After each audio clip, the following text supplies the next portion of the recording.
Hello, everyone. Last week, we saw the principles of TCP. What we will see today is a number of additional mechanisms we need to implement in TCP for it to work. The principle of TCP is that TCP puts sequence number in the packets that it sends, checks that it receives acknowledgements for this sequence number, and if something is missing, will send it again. But we have seen also that TCP does offer a streaming service. That means that TCP sends a set of bytes in exactly the order that they were submitted by the application, which leaves a lot of freedom to the implementation of TCP. For example, here is one of the questions that is asked if you have to implement the code of TCP. When should you send a packet? Assume, for example, an application uses the socket to write information 1 byte at a time. Why would you do that? Well, perhaps if you have an interactive chat or telnet or SSH application where you exchange text and the text is sent on one device, goes to a server and is echoed back to your screen, for example. Then your application will tend to send as soon as possible, so perhaps character by character, which would be 1 or a small number of bytes. Right? If we do that, then the application would create a huge number of packets. Every TCP packet has a large header, has a large overhead. There's the TCP header, the IP header, the MAC header also, so 60 to 80 bytes of header. So that costs a lot and is very inefficient in terms of usage of the network. Also, it will cost a lot of CPU consumptions. The power required to transfer all those packets will be a lot. So you may want to optimize. This is one of the algorithms that is present in practically all TCP implementation. It's called Nagel's algorithm. So the way it works, for example, is if the application writes using the socket interface a block that is very small, TCP will accept to send it, so will immediately create a packet for the first time this occurs. But if the application shortly after writes a second block that's also very short, then TCP will become more cautious and will wait until at least half a maximum size packet can be created, unless the previous block was acknowledged. So if we have an interactive application that is very, very fast, then we will have these small packets. But since everything is fast, that means there's no problem in doing that. If the acknowledgements take some time to come back, then TCP with Nagel's algorithm will not do it. That's one of the examples. Similarly, when should you send an ACK? If you have a TCP transfer where one source is sending data, the other end is not sending any data, it should still ACK the data that has been received. That means sending empty TCP packets where only a header exists. That is also costing a lot for not much.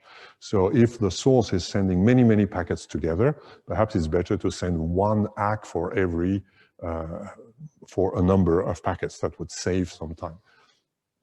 So there is a similar optimization which is done where TCP receiver will not immediately send an ACK for every packet that is received, but might wait a few milliseconds in case multiple packets come together. The dual of when to send a packet is when to increase the window size. An example called the silly window syndrome is if you have a congested receiver combined with a source that has sent data that can be consumed byte by byte. That would be the case, for example, if you analyze strings of characters. And if the receiver is congested, then the receiver will send congestion a window advertisement that would be 0 to stop the source. Then as the destination is consuming the application of the destination consumes 1 byte of information, then if we do nothing special, the rules of TCP say that the spirit of TCP says that the destination should send update of the congestion of the window information by 1 byte. which means that the source that was blocked could not send anymore because it had received a window of 0, now can send 1 byte. So the source will do it, will send 1 byte of information, and this byte will wait until the destination which is congested is able to receive it, is able to consume it, and then we will be locked in a loop where the destination increases the window, sends a window of 1, or oscillates between window of 0 and window of 1, which will force the source to send very small packets of 1 byte of useful information to a congested destination that anyhow will take a long time to consume those bytes. So this is very inefficient, and this can be avoided by mechanisms similar to the one we discussed before on how to packetize packet here. So those are 3 out of many, many optimizations that exist with TCP. We will discuss in more detail 3 additional ones. The first is how to detect a packet loss, that we'll discuss in a few more seconds. How to choose initial sequence numbers on the server side, that's called SYN cookies, to avoid SYN amplification attacks. And also, if possible, how could we avoid the 3-way handshake? Those are optimizations that we will see in a few more minutes. But before that, let's move on to a small quiz.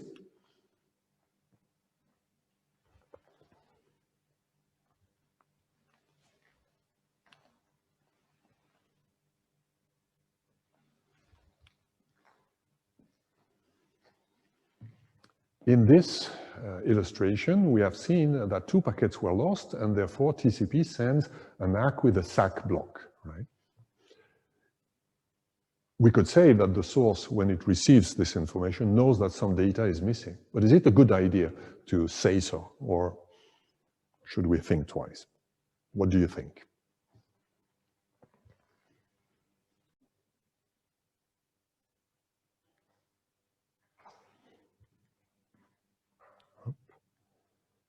Kirill, speak up.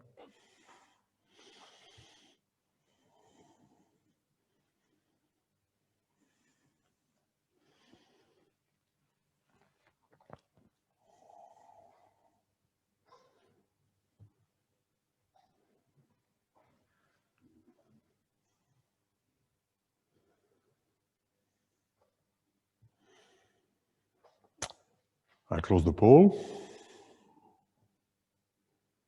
Well, this is one of these rotten polls where there is no good answer. The majority of you said B. No, as it may cause superfluous transmission, which is true. Data could be a bit out of order. But it's also true that most of the time it means that some data is missing. So the truth is we don't really know. Right? That's the correct answer. But TCP will assume that there is a loss. With some safeguard, TCP will wait for a number of repeated acknowledgements. So just seeing one thing that indicates a gap is not sufficient, but if you see a few of them, TCP thinks it's sufficient. So in all implementations of TCP, there is an algorithm called Fast Retransmit, which says that when I receive n duplicate ACKs, I declare a loss. Of course, we don't know whether there's really a loss. In fact, in a distributed system, where it's very hard to be sure about things. It requires consensus, and consensus is extremely expensive. So TCP will never know. For example, it might be that it's not the packet that is lost, but the ACK, which was also one possible solution. But there's no way to be sure other than testing. So testing means retransmitting. So in TCP, as we already discussed last week, a TCP receiver must be ready to receive duplicates of the data. But since there is a sequence number for every byte, if you receive data that has already been delivered, already been received, you know it's a duplicate and you throw it away. So we allow the source to be wrong and retransmit something that perhaps was not lost. This example here illustrates what would happen. Packet 3 is lost here. Then we will wait until we have received 3 ACKs, which are duplicates. What is a duplicate ACK? So the ACK, remember, is the sequential ACK. There are several fields for ACKs in TCP, the ACK field in the TCP header, and the SAC blocks that are in the TCP header options. The ACK accumulates everything cumulatively. So if this packet is lost before I was hacking number 1000 here, when, sorry, I was hacking packet 2000, which corresponds to packet 2 here. When, because there is a gap now in the sequence number, I will continue hacking the same number with SAC blocks, of course. But the hack field will not increase. So 3 duplicates mean in 3 packets, I have the same hack field as before. When I receive this, and if the value, the magic value is 3, which is the default value in many Linux systems, then the source will retransmit. So in some sense, we do what many of you said we should do. If you detect a gap, then you simply retransmit here. Of course, this will not always work. For example, if you send only 1 packet, or all the data that is sent by TCP fits in 1 packet, then there will never, and if this packet is lost, there will be no duplicates. So there must be other mechanisms, and there is one mechanism that, of course, exists always. That's the retransmit timer, which is set for every packet transmission. We could ask, why have we multiple loss detection mechanisms? Why not always rely on the retransmit timer? Well, if you think about it, timers are a radical solution in the sense they always were, but they are very tricky to use. It's very difficult to have the good value of the timers. In distributed systems like TCP is, one of the problems is that you never know what the other end, the state of the other end. Knowing the state of the other end requires communicating with the other end, but if you lose data, then you're never sure about things. So one thing that is often used is timers. When things go wrong, you have not received an acknowledgement, you time out and you do it again. But the value of the timer is very hard to detect exactly. We will see how TCP does it. This is one of the sources of performance degradation in distributed systems and in protocols. When you transfer some data somewhere, you have the impression that the system is hanging, it's not responsive. Well, it is because something is inconsistent and the two ends are trying to guess what the other end is doing, but they don't guess right. So the solution will, in most systems, will be a timeout. They will eventually time out, but if you want to be conservative, if you want to be safe, you don't want to time out unnecessarily, this value has to be equal to the worst case, which very often is very large. So this is what TCP does. In order to know when to retransmit, TCP needs to estimate the round-trip time. The round-trip time measured by TCP, which includes all the overheads. It includes the time to send and transmit the packet, to transmit and receive the acknowledgement, plus the time to process the acknowledgement at the other end, including the time that the other end may spend in waiting before sending an acknowledgement. So all of this is estimated using an exponential filter that is implemented in most versions of TCP. Here is, for example, the original version. RTT is the last measured RTT. So whenever TCP sends one packet, it writes in the transmit. We've seen that there's a transmit buffer. You keep the packet because you may need to retransmit. So in the metadata of this packet, you write also the time at which it was sent for the first time. And then there is a timeout that fires, but the value of the timer is computed by this procedure here. So if the data that you receive is acknowledged, you measure when it is acknowledged, and that gives you, for every packet that you receive, the last measured RTT. Then, because that can vary a lot, you smooth it by this formula. So the SRTT is the smooth RTT, that's the value here. 1 minus alpha, the previous value of the smooth RTT, plus alpha, the recent version, with alpha a small value, 1/8. That's a kind of moving average value. It's not exactly a moving average. It's called an exponential filter. A moving average would require keeping in memory all the previous values. We don't want to do that, so we keep only one aggregate value, SRT here, and that gives us a smooth value. In addition, TCP uses an estimation of the variability. In most people would not do what is done here, but in TCP, that's the way it's done. Most people would calculate the sample variance. That's the standard way of estimating the variability. But here we use not the variance, but the what is called the L1 error. The L1 error is given here. The L1 error is the difference between the smooth value and the last measure value, the absolute value of this. And same thing, you smooth that varies a lot. You smooth that with another parameter, beta. And then there's a magic number that says that I take the average value that I have plus eta times, with eta equal 4, my estimation of the variability. If we would have taken square root of the variance instead of this, eta would be given by the Gaussian distribution. It would be typically 2 or 3. Here, I think that's probably purely ad hoc. Here's a small simulation of what this could give. I'm showing here the dark line is the measured RTT. That's a purely hypothetical example, just to show the algorithm. The pink one is the value of the RTO. That's the value of the timeout that TCP will use for every packet that is sent. TCP starts with an aggressively large value because TCP doesn't know. TCP must be ready to work with extremely different settings. So it takes a large value. The implementation I had took a value of 6 seconds. And then we measure the round trip time. Here, the round trip time is order of 1 second. So we see that the value will quickly converge to something close to 1 second. But if there is a small variability, the variance estimator will produce a non-zero value, and we will multiply by 4, which gives us the safety margin here.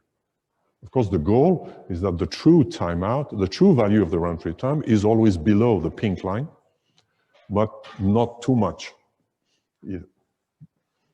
Here, hypothetically, we see that the round trip time becomes exactly constant, and we see that the filter converges very quickly to this constant value. We see here that it's increasing. The filter also increases, but exaggerates the increase because the variance is also now increased. Here we see that when there is a decrease, well, this is translated also by an increase in variance, which will translate into an inflation of the safety margin. So this is how the thing will be. So you see that, of course, with such a system, and this has to be implemented in real time. This is why you have such simple formulas with powers of 2 that can be implemented by simple offsets and bit shifts in C, for example. We see, of course, that the value may be very large from the true value. Perhaps the true RTT is 1 second, but the RTO is 10 seconds. So if you lose 1 packet, you may need to wait until 10 seconds until you detect that. So relying on RTO is not very efficient, might take a large time. Sometimes it happens, but we want to avoid it as much as possible. This is why we have fast retransmit. I'll skip this one and talk, in the interest of time, and talk of thin cookies.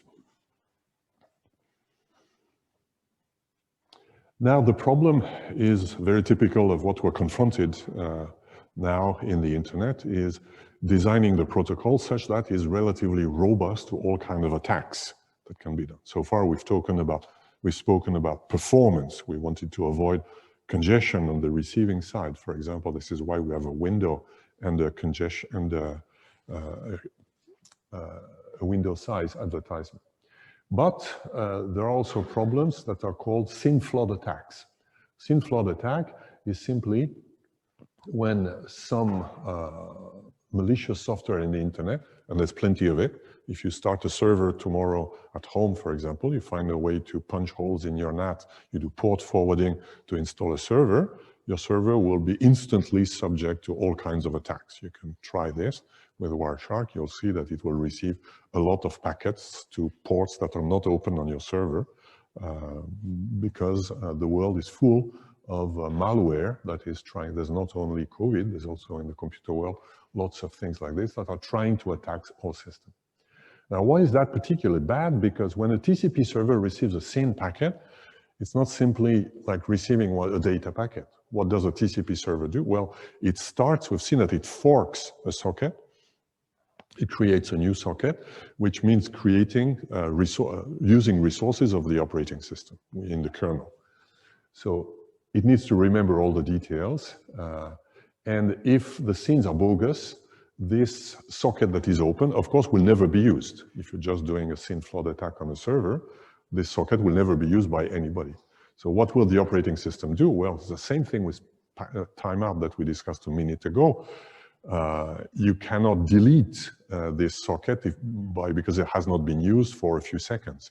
Because it might really be the case that the following packets have been lost and are trying to be retransmitted, and perhaps the source has a timeout value of 6 or 10 seconds. So you need to wait a good number of seconds, probably minutes, before you decide to kill this. So this will congest a receiver very efficiently. It's called an amplification phenomenon. When you send a SYN packet to a server, the work that you create on the server is several orders of magnitude larger, and the resources you consume on the server are much, much larger than simply the processing of a packet, like you would do if you send a UDP packet to a server on a port that doesn't exist, for example.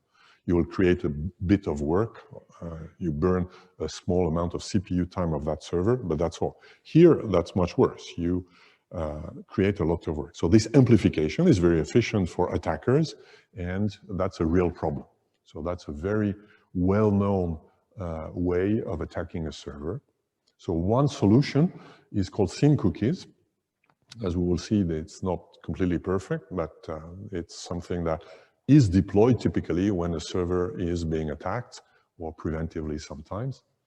The idea is the following. The TCP server does not keep the state information after receiving a SYN packet. Instead, it's encoded in the sequence number field, which is, in some sense, a cookie. I'll explain that in a few more details here. You may remember this is the diagram that shows how TCP opens a connection. On the client side, we send a SYN packet, which is an empty packet with simply the SYN bit set to 1, and a randomly chosen sequence number X. And then in principle, the server, if it accepts it, so if it doesn't accept call, will generate an acknowledgement of this SYN packet, which is also a SYN packet because we're opening the connection in the reverse direction. And the rules of TCP say that in this special case, the ACK should be the previous number plus 1, even though the packet is empty. That's an exception to the standard rule. And the server chooses also a sequence number Y. This is the sequence number, which is 32-bit, that we will use as a cookie. Instead of choosing randomly a sequence number, we do the following thing. The sequence number is done in this way. So the first 5 bits are a time, the time at which this thing is happening, because the server wants to remember when this thing is happening. If I receive a SYN and the connection comes 1 hour later, I will ignore it because it's too much time has expired. So it's a smart way of implementing a timer. We record here the time. So with 32 bits, you don't have a lot of precision. Then the MSS. What is the MSS? The MSS is the maximum segment size. This is the size of the useful part of the IP packet that can be used by TCP as seen by the source. So it's an important information to optimize the performance of TCP. We will talk about it also a bit later. And when we talk about fragmentation, the idea is to avoid to send packets that would be too large somewhere. And this is typically an option that's practically always present in the first packet, in the SYN packet. And it's important for the server to remember it, not to send packets that would be too large later. So we encode that on 3 bits. 3 bits is little, but that means there's 8 possible MSS sizes. And then the bulk of it is a hash of the useful information, which is in particular the client IP address and port number, also the server IP address and port number, and the timestamp, and a secret. The secret means it's held by the server. It's a random number, typically. And if we have a cryptographic hash, then it's impossible to forge a collision. It's impossible to create the correct hash unless you have the secret. So this is what the server will do, and the server will forget about this SYN packet, will not fork a socket, will simply, this implementation of the sockets layer will not do anything, will forget about the packet. So if the attack was legitimate, then there will be a SYN ACK that will come back, and the SYN ACK will have an acknowledgement, which is Y plus 1. So it's like a cookie. The Y that I had sent to the other end comes back to me. So instead of storing it in my space, I send it to whoever uses it, and with the job to send it back to me.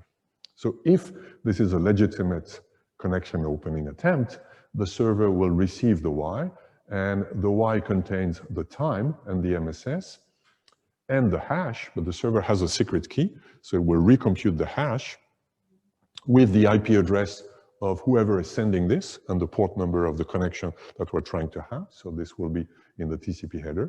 And if the hash is correct, that means this is coming from a client that did send me a SYN some minutes ago and is continuing the job. Now, if you're an attacker that is just doing a SYN flood attack, you send zillions of SYN packets and nothing else. You don't do that. So if that is the case, then the SYN ACK will not come back, and the server has simply spent a bit of time computing this, but has not used operating system resource here. If this if the ACK packet comes back, then the server now opens the socket, forks a new socket only now. Of course, you can still attack a server, but your job for attacking a server will be much larger. You cannot simply send zillions of packets and forget about them. You will need to really open TCP connections, which will require way more resources for you. So you have to do as much work as the server is doing to open the connection. So you can do that if you are a state. You can have a large number of hosts that will do it, but it's not a SYN flood attack, amplification attack.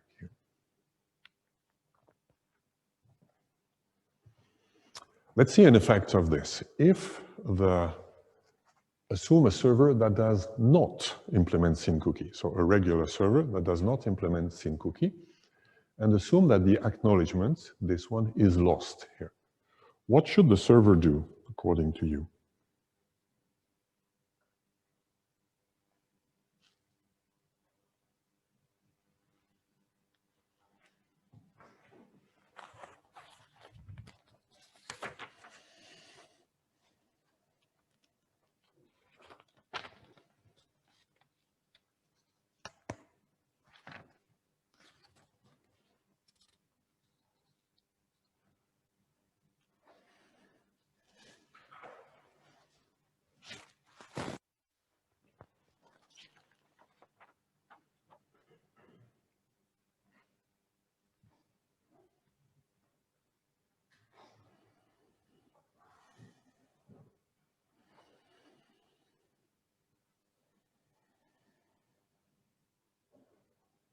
I've lost.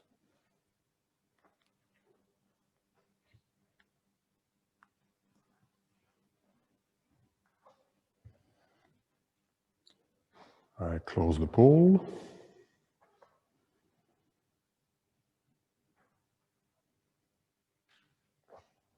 So there's almost a tie between B and C.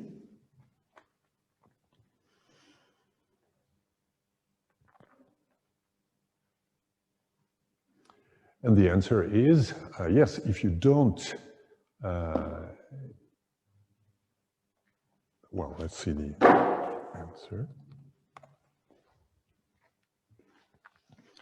So again, the server is not implementing SYN cookies. That means it has done the job here. Then you send a packet, and like every packet, you wait for an acknowledgement. So if the acknowledgement does not come back, then you will retransmit it. Right? That's the normal job of TCP. This is why we have an ACK in this field here. This packet, of course, can be lost here. So if you don't implement SYN cookie, you expect the server to retransmit this packet here. Right? Now the problem is, if the server implements SYN cookies, then the server will not do that. A server that implements SYN cookies, forget about the SYN packet. The SYN packet is sent, the server forgets. So if the ACK is lost, for example here, then the server will not detect that the ACK is lost. The server will think, oh, that was a wrong, that was a malicious SYN, perhaps. So nothing will happen. If the application is such that it relies on the ACK to be received, which are typically applications where it's the server who speaks first. You connect a server, you don't send any bit of information, and you expect the server to first say something.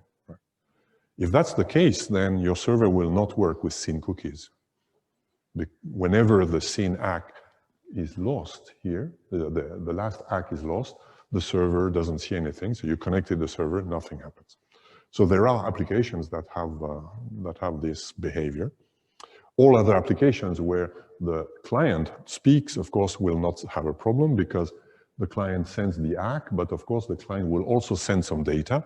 And remember, the ACK is cumulative. So whenever the client sends a request, for example, if you're going to a web server, then this request will contain an ACK field. So instead of being a packet that's empty with just the ACK, you will have a packet that contains data, and they will have the same role here. So if that happens, you have a problem. Hopefully applications where the server speaks first must have timeout, for example, on the client side. I mean, I'm contacting the server, I'm expecting the server to say something to me, nothing happens, so perhaps I should try again to send this ACK. But if this application doesn't implement it, they'll have problems. So there were side effects that did cause SYN cookies to not be implemented everywhere.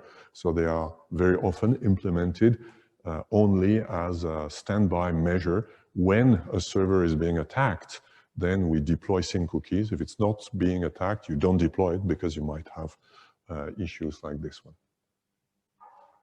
With SYN cookies, is there an impact on the response time of the SYN ACK? So the response time means the time it takes until the server generates the SYN ACK.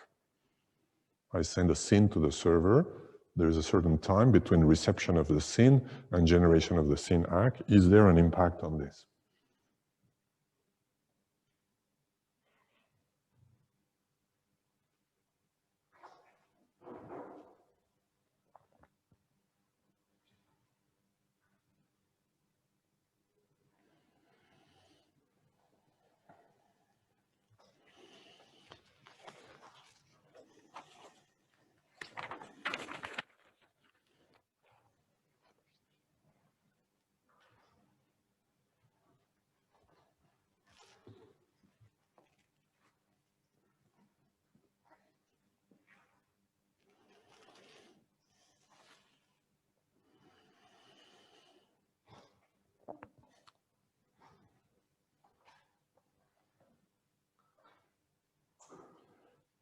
I close in a few seconds.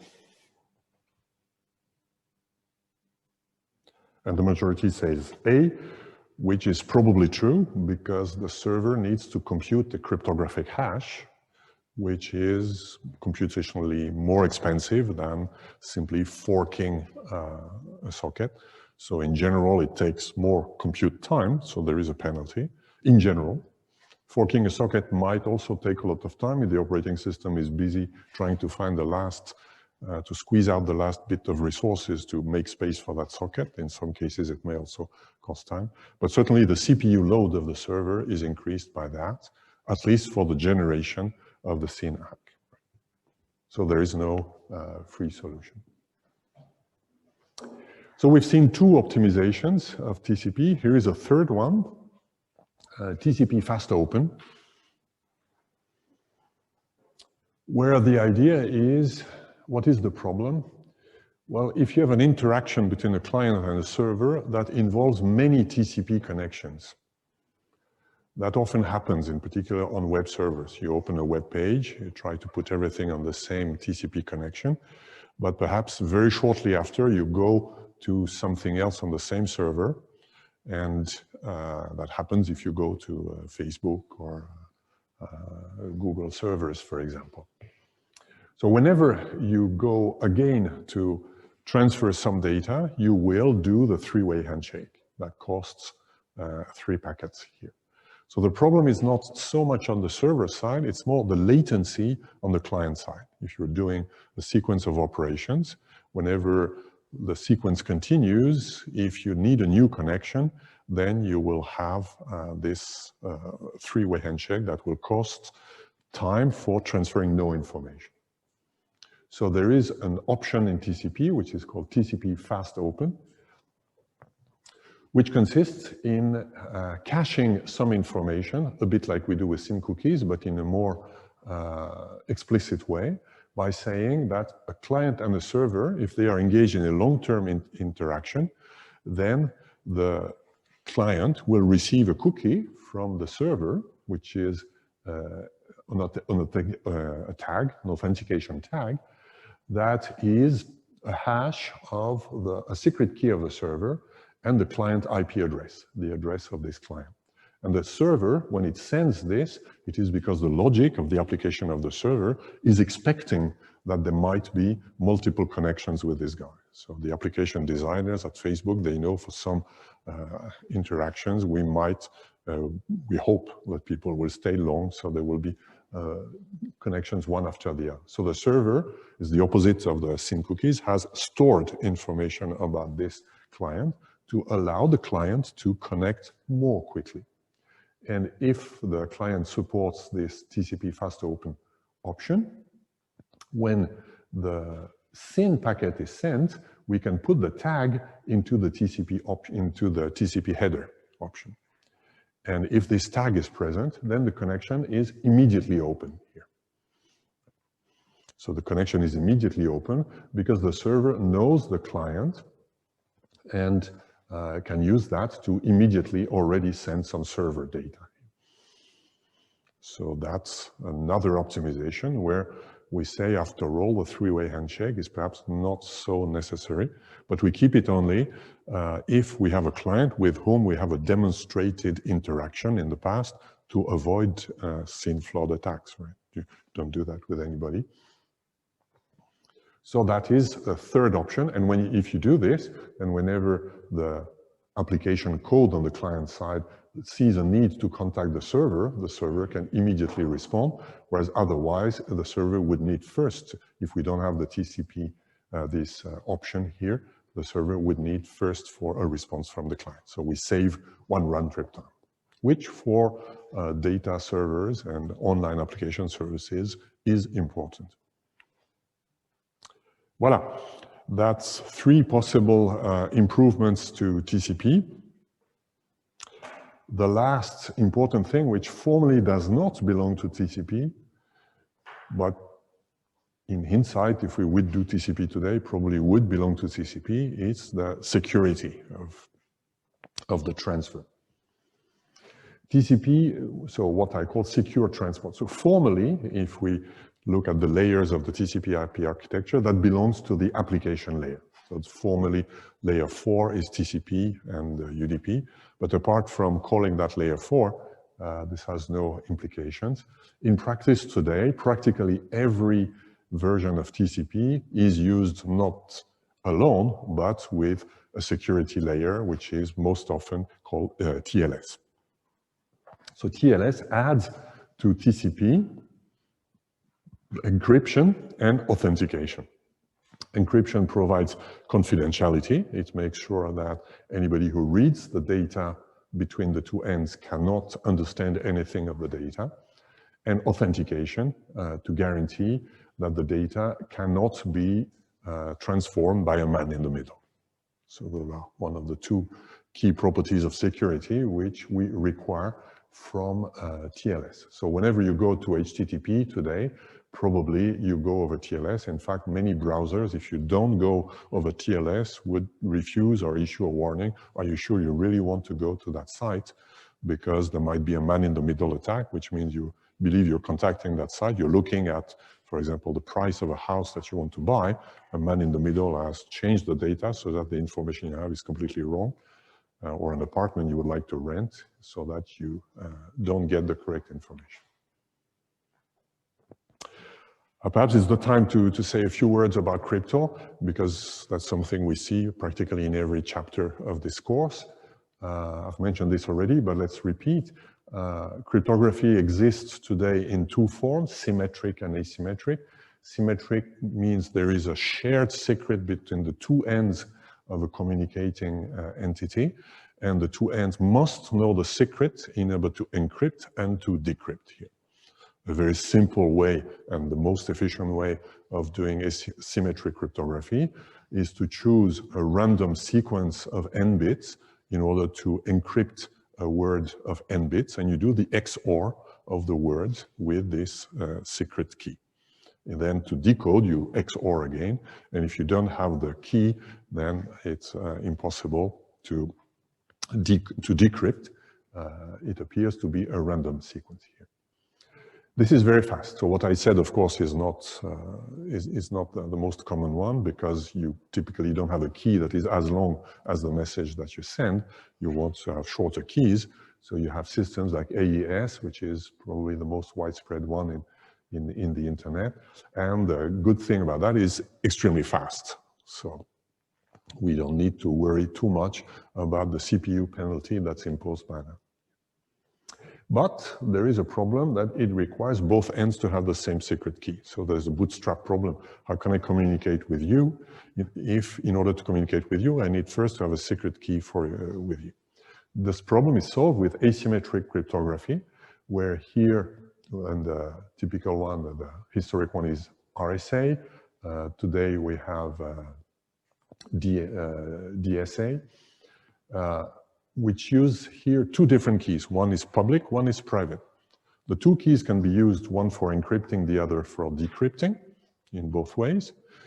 And one of the two can be made public, because deriving the private key from the public key is believed to be a hard problem. It requires, for RSA, it requires the ability to factor a random integer into its prime numbers, which is a hard problem if we don't have quantum computers and if the number is large. So with RSA, the keys are several thousands of bits. You need at least 2,000 bits for it to be safe today. If the key is short, 256 bits, for example, then you can factor it. That means if from the public key, we can have the private key. So this mechanism requires that the private key is kept secret. And in practice, if the key is long enough, we believe knowing the public key does not give any information on the private key here. So here is how TLS typically uses private and public keys. If you go to a website using TLS, the first thing that the server will do is give to you its public key here. Your system will verify the public key using a well-known public key, which is present in your web browser. It's called a certification authority public key. So we will verify that this key is really the key of the bank and not the key of someone who pretends to be the bank.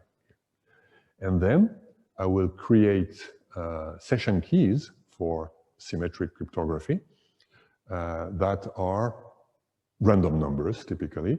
And they need to be secret. How can I make them secret? I encrypt them with your public key here.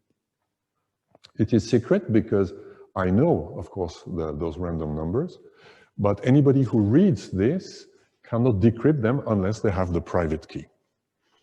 So they're not sent in the clear, so they are kept secret. Now you can say, why do we do this? Well, it is because this encryption is slow. Public key cryptography requires, in the case of RSA, very large keys, so it's very slow. If you would do this, it would take 10, 20 milliseconds for computing one key, one tag like this here. So you will not do it for the interaction, but you will do it for sending the secret keys. So this is how the two, private and public and symmetric and asymmetric, are intertwined here. So the bank will receive those. If there's a man in the middle, then it will receive this, but it's an encrypted message. You will not know what the secret keys are. The bank knows the secret key. There's two or one, depending on the system. Here there is one for encryption, one for authentication. And then the communication will use L1 for encryption and L2 for authentication. Sometimes there are other systems that can combine those things differently, but that's another story. So the two-way communication will use the secret keys, and any man in the middle will be unable to interfere with the message or even read the content of the message here. This requires a penalty, of course. It requires a handshake. We've seen that the bank and the client need to agree. So depending on how this is done, in TLS 1.2, there are multiple handshakes. It's been optimized in TLS 1.3, where there is typically one round-trip time here. This handshake is used to give the keys, the public key of the bank, for example, but also to agree on what cryptographic system is being used. Cryptography is something fragile, something that is secure today might not be secure in 10 years because somebody has published an algorithm for factoring integers into prime factors that is, for example, has much less complexity than all the algorithms known today. If that happens, then RSA becomes useless. So you have to use ECDSA perhaps instead of RSA. So you need to, of course, be sure that your TLS software is up to date, and you need to be able to negotiate what you're using here. Question? How long are TLS keys So those keys, the AES keys, are typically short, 256 bit. 256. This is large enough not to be hacked like in the next 10 years. Yes, with AES, next 10 years, I don't know, but AES today, with this key size, is believed to be safe, to be secure. Now, AES is not, is a bit mysterious. It shuffles the data in a way that is believed to be secure, and nobody has found a way to break it so far. But there was the same thing about the predecessor of AES, which was the DES. DES was also believed to be secure with keys of 56 bits until somebody in Zurich published an attack on it that broke the system, and then it was unsecure. So the security of this is not a mathematical proof, like it's not a theorem, it's just nobody was able today to break them. Another question? So regarding when we create symmetric encryption, right, we generate a symmetric key. I was wondering if during like a single connection between client and the server, we use the same symmetric key all the time, or do we change that after like X amount of time? So the question is whether those symmetric keys are chosen once for all, or whether we change them. We change them. They are renewed periodically over short periods of time.